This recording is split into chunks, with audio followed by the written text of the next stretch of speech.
మేడి పండు చూడు మేలిమైయుండును, పొట్ట విప్పి చూడు పురుగులుండును. ఎవరి గురించి అంటానో చెప్పాల్సిన అవసరం లేదనుకుంటా. కేసీఆర్, కేటీఆర్, హరీష్ రావు హెచ్చరిస్తున్నా అని మాట్లాడుతున్నాడు. కేటీఆర్, కేసీఆర్, హరీష్ రావు గారిని హెచ్చరించే అంత పెద్దోడి వైపోయినవా? సైకో నా కొడుకులు అంటున్నావు. చొప్పదండి నియోజకవర్గంలోనే ఉన్నా.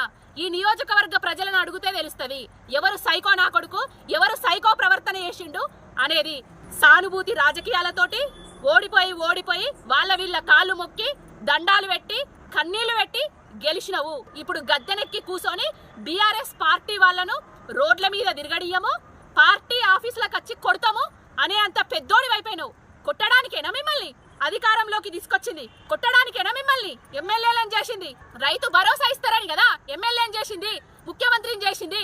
కళ్యాణ లక్ష్మిలో తులం బంగారం ఇస్తారని కదా ఎమ్మెల్యేను ముఖ్యమంత్రిని చేసింది. 6 గ్యారంటీలను 420 హామీలను నెరవేర్చే తెలివి లేదు గాని ఈ సావే ముచ్చట్లు, ఈ సన్నాసి ముచ్చట్లు, ఈ బెదిరింపు ముచ్చట్లు మాట్లాడే తెలివి ఉన్నదా? ఏం మాట్లాడుతున్నావు అసలు? ఉరికిచ్చి జనాలు మిమ్మల్ని దంచుతారు.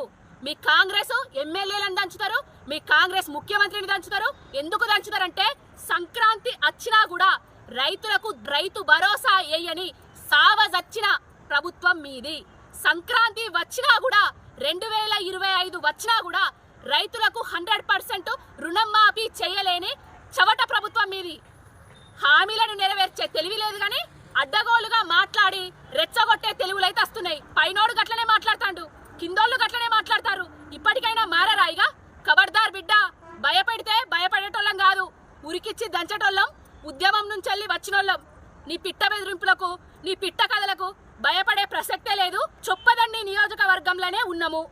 ఏం చేస్తారో చేసుకో.